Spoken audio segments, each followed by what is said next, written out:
this morning. Today, Governor DeWine is expected to announce his plan to reopen daycare centers. A lot of parents worried about the timing and the cost, especially those who've not gotten a paycheck in a few weeks. WCPO 9 News reporter Jasmine Miner has been talking with parents about these concerns. Good morning, Jasmine.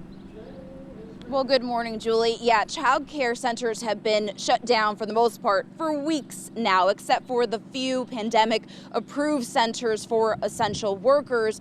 But as the region starts to reopen, parents are going back to work, and so they need some options.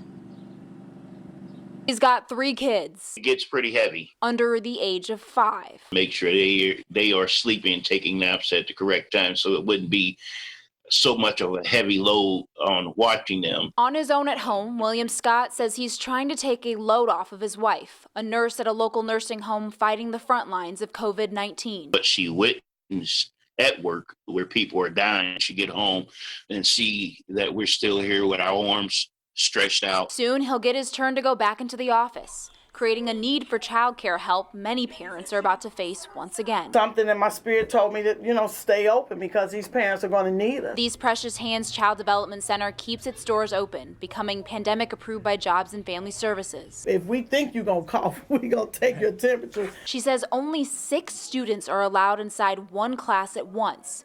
So if you don't currently have a daycare, we won't be able to accept any more. Lori Watson is encouraging parents to start looking at options now. Make sure that the center is clean, that there is still a curriculum. You don't want the children just coming here looking at TV all day. Scott says even though his kids' daycare is holding their spots, Background, history check, police report.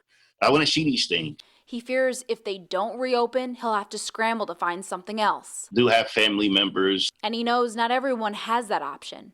So to other parents, we learn to pray and it decreases the anger, the pressure. And so I would encourage other parents out there to just hang in there.